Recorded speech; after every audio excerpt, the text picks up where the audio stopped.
Hey! Stax. See, that's the cat door he ripped out. That's a new one. We just got about a week ago. Stax. I can't take that prey drive out of him, but I can certainly give you the fundamental obedience to manage the situation. All right, so now you're gonna work on the final, which is the leave it. Leave it. Leave it. Good.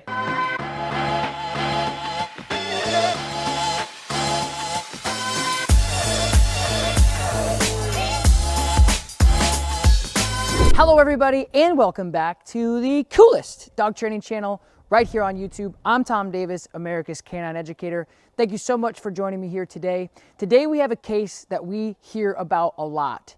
We have a dog that is chasing a cat. It's a new addition to the family, and obviously it's creating a ton of stress within the household. So as you guys know, I've done a lot of these cat and dog integrations, and we've been really successful in the past, and I'm hoping we can do that here today. As you know, we don't have a ton of cats running around the Upstate Canine Academy, so we're doing it in-home. We're about to go in and meet the dog and the owners and see what we can do for them. Hello. Hey, come on in. I'm Tom. Fred. Nice to meet you. Nice to meet you too. Thanks for coming. Yeah, no problem. All right. We have a challenge here. Yeah, I heard. So let's see what we can do. Let's go have a seat actually, and we'll talk about what's going on. Great, come on in. So we've had Stax for a couple of weeks. He was in a shelter and he's about a year old. Great dog. We love him. He's been a handful. But when it comes to the cat, because we've had Tony, the cat, for a while now. And how old's Tony? Tony's probably about 7 years old, 8 years old. Oh, so we've had him for a while. He knows the house. He's comfortable in the house. And he pretty much ran the house until we brought Stax home. Perfect. And yeah, it was difficult from the beginning, because I guess because of how he just sees Tony as a prey, and no matter what we do, no matter how we interact with the dog, there is just no way Stax will just feel comfortable around Tony. So what does he do? Does he like chase him? Does he try to hang? He chases him, and he chases him with a lot of vengeance, with this ire that he just wants to. I don't think he would, because he has cornered him a couple of times. Yeah. Or once actually, that he kind of got a little out of hand, and he didn't go after him and try to kill him. You just think it's a game. I'm hoping it was a game, and I hope it is a game, but it's gotten to the point where it's a bit scary, because we just don't want anything to happen. We're trying to get the two of them to cooperate and live in the house in peace. Okay. Hey.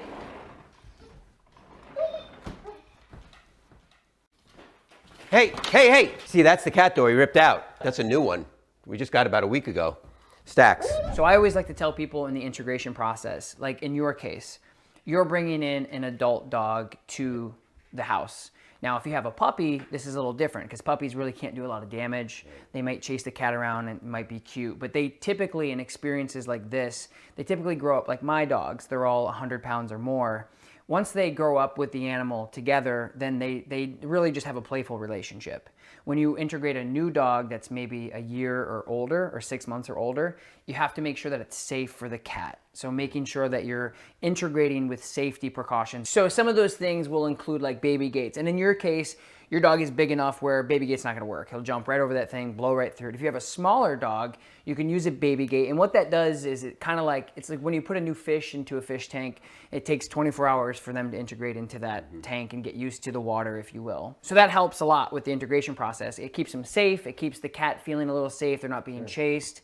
If your cat can jump up on things, that's a little different too. That provides them a little bit of safety. But you got to make sure that if you are getting an adult dog, especially for you guys at home, you need to make sure that when you are bringing an adult dog in, that you have those safety precautions in place.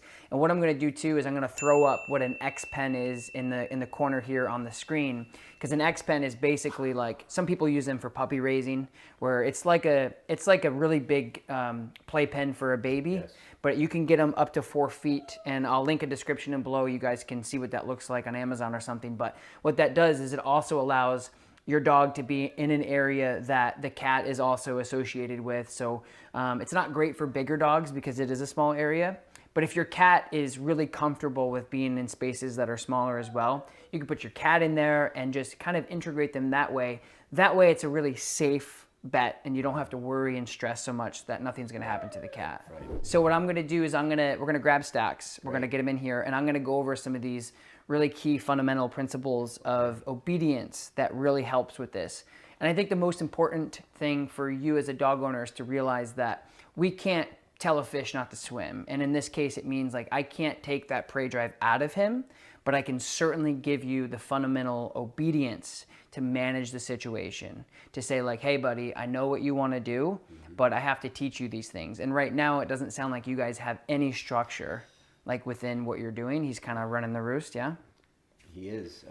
Like I said, if we don't take certain precautions, it's Right. going to turn into a Yeah. bad thing. So the obedience portion is not only going to help you guys with managing this dog-cat situation and helping them integrate, but it's also going to be an outstanding way for you guys to get to know each other.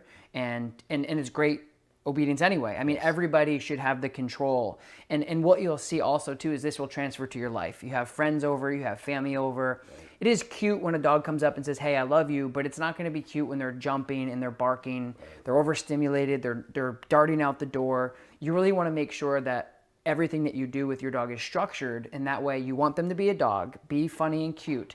But when you say, hey buddy, I need a little bit of focus here, you need to be able to do that. So these exercises are going to be crucial across the board, not only for the dog in the cat situation, but just across the board with your relationship with the dog. Oh, I know. Sit. Good boy. I know. Good boy. Good boy. I know. I know. Okay. Okay. Stax, come. So the three things I like to teach dogs for this type of stuff is very basic. The place command, the recall, which is the come command, and then the leave it command. So the place command is basically a targeted area like this bed here that we have set up. So it could be a bed, it could be a cot, anything other than the ground. And what we want to be able to do is say, hey dog, go there. Because what that does is it initially takes away and decompresses that pressure of him going like, where's the cat? So if you say, again, like we talked about before, I know what you want to do, you're a dog, you have a prey drive, but here's what I want you to do, and it'll decompress that prey drive.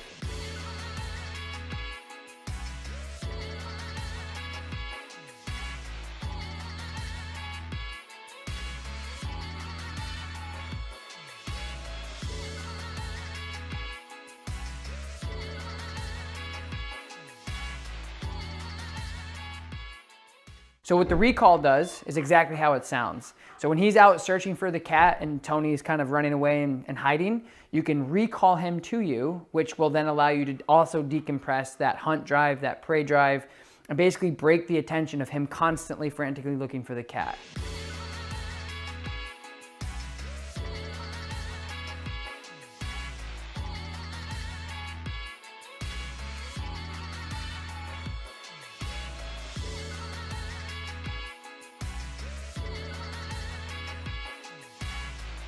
So last but not least will be the leave it command. The leave it command is going to be universally used for pretty much anything you do not want him engaged in.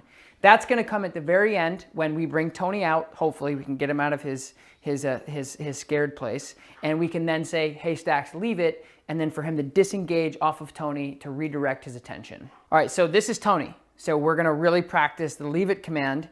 So you got to remember, Tony is in your hands. I have the ball. Stax, place. Good. Good. Good place. All right, now you're going to let him out.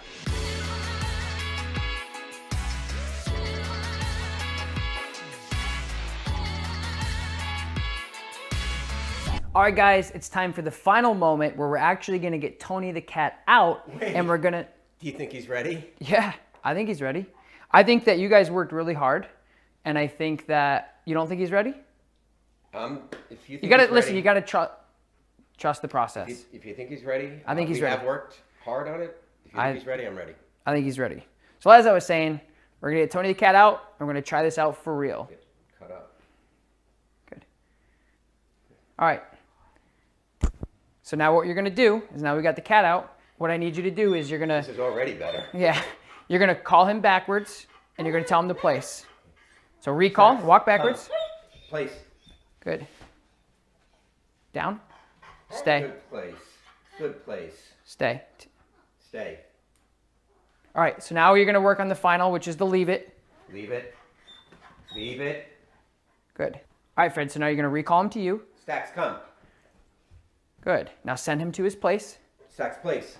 Oh, Good. Stacks, place. Good. So now what I want you to do is, Good leave. Stacks. Good leave. Leave it. Good boy. Good boy.